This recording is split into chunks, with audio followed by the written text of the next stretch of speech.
Okay guys, back to 1 subscriber.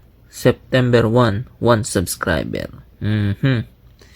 Mukha namang swerte yun, no? 1-1, parang Lazada lang. No, nabawasan ng isa yung subscriber natin guys. Yun lang. Tapos yung views natin, 741. Yan, tingnan natin yung ating content. Kung anong updates niyan. Yan. Latest natin 9. Oh. Nako, nahina yung channel natin guys. Tapos yung 225 yung day 11 natin. Nako. 0-0 pa rin yung iba.